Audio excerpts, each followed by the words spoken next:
Apprentice now, Van Dracovin, Lord and Emperor of the Dracovin Empire, and welcome! It is time to continue my discussion on the 5th edition of Dungeons & Dragons 5th Ed D&D.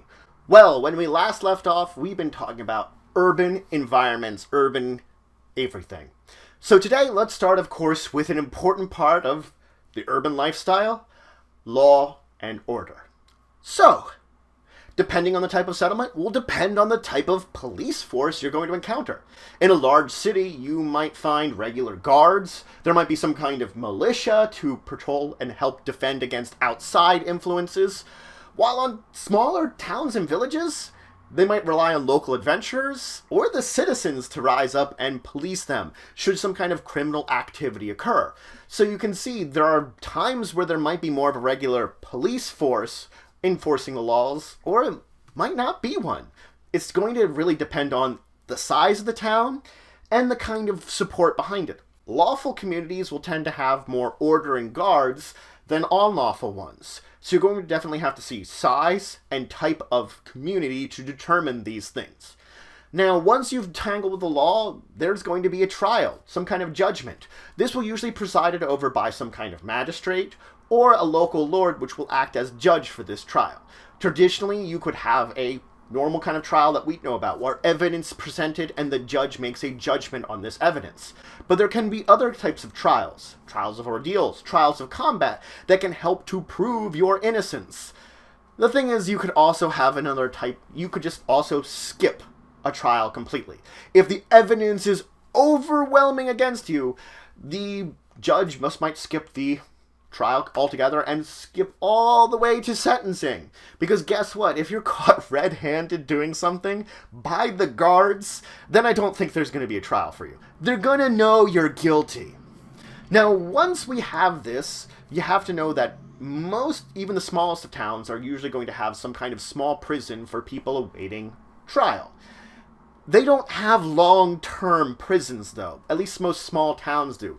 A large city might have something where you'd be sentenced for a while, but traditional sentencing, when we're talking small towns and villages that don't have the ability to incarcerate someone for long-term, it's going to depend on the level of the crime.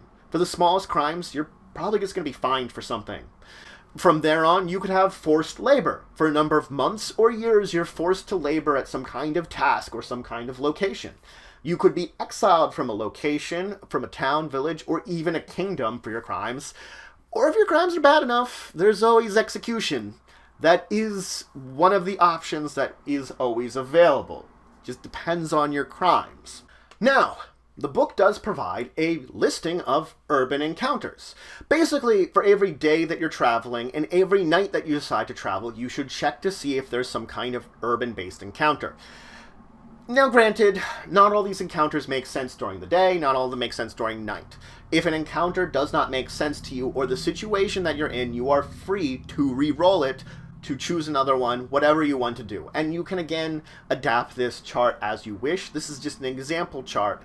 You can make it your own chart as much as you want. These are basic urban encounters that you could hit. All of these encounters have a little bit of descriptive information about them within the book that you can read about them and learn what they are. They're not all combat encounters. There's a variety of types of encounters that are, urban-based. But let's move on from the urban environment to unusual environments. Because just like you can be fighting in a forest or in a dungeon, you can fight on a boat, you can fight under the ocean, you can fight while flying in the air. There are plenty of strange places, and beyond this. There are way beyond this. You can fight on another plane. We talked about planes earlier in these series of these videos. So, really lots of place. Let's just start with one of the more simple ones, underwater. Guess what? We talked about combat underwater way ago. It can occur. Let's talk about some of the more details about what it means to be traveling and exploring underwater. So first off, just like those urban encounters, there's a list of undersea encounters in the book that you can have. There are a variety of type, from combat to non-combat, interesting encounters, that when you're looking for encounters, treat it more like the wilderness for the frequency that you're going to be doing the encounters. So look to that, and then just roll them, or adapt them, or use them, or choose one. Whatever you want to do, it's a wilderness undersea encounter chart for you to use. But we have to talk more about going underwater. So the fact is, unless you have some kind of magical ability to swim, or you yourself have a swim speed, you're more likely not going to be able to swim 8 hours straight. Basically the traveling time when moving underwater. If you don't have either of those two things I mentioned, every hour you have to make a Constitution check, DC 10, or take a level of exhaustion. Now, if you have that magic ability or a swim speed, you're fine. You can go with all that time without making any kind of checks. Though, if you do go longer than 8 hours, you will face the forced march rules. You can force march yourself under the sea. Now, traveling deep in the sea has an effect just like you have going high into the atmosphere. Basically high altitude, up in the mountains and such. It will be high amounts of pressure, really cold, the deeper you go. So, we're talking about you still don't have that swim speed, you still don't have that magical ability to swim. If you're 100 feet deep or more, well, you treat every hour you're swimming that 100 feet or a little low or lower as 2 hours of swimming on the surface for checking for exhaustion. So basically, I would check twice. Now, at 200 feet or below, 4 times. 4 times the amount of checks to see if you're exhausted. So every hour at that depth, 4 checks. Basically every 15 minutes I'm traveling 200 feet or down, and I don't have a swim speed or magical way of swim. I'm just exhausting myself quickly. Now, water and visibility. These are going to count for 2 different things. First off is, of course, light. Light only goes so deep under the water, so you will have to worry the deeper you go, the less light you have. The fact is also, you just might not have light that's out at the time period of the day that's going to help you while underwater. Then it's clarity. Water can either have a very high clarity, or it can have no clarity. Let's say I'm underwater in the ocean, and I'm in the middle of the ocean, more than likely I'm going to have great clarity. On the other hand, if I am in some kind of, tidal zone, terrible clarity. So I'm not going to be able to see a lot. The crashing waves are going to throw everything all over the place. Not going to see anything. Going to be trouble. So you can see that the level of clarity will definitely depend on, of course, a lot of situations. Clarity, light, depending on two of them. There's a chart that is in the book that will tell you basically how far away your perception really is effective in these 2 combinations. So you can look it up and figure out how well I'm seeing things that are going on. Now, beyond being below the ocean, we can be on top of it. People can row boats, and the fact is you could row a boat for 8 hours.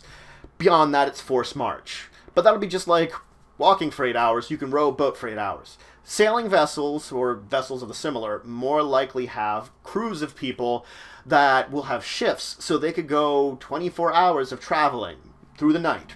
So that what makes them very efficient at traveling in comparison to you in a single rowboat trying to get somewhere.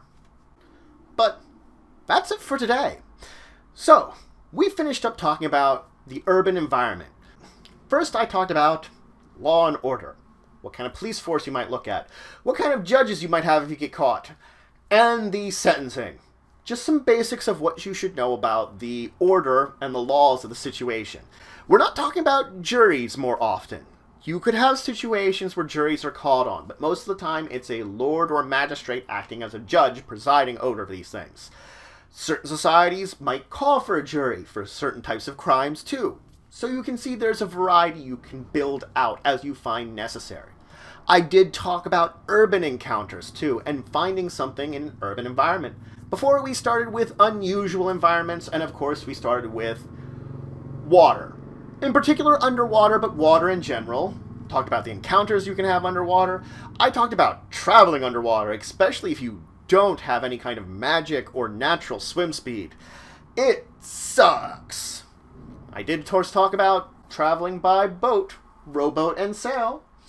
In the next episode, we got more about the sea to talk about. So, hey, grab your, sailor's hats, grab your row. We're continuing out at sea in the next episode.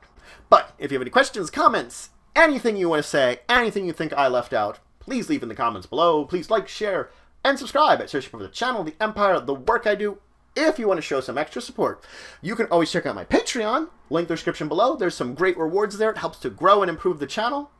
But regardless, Until the next time, I bid you farewell.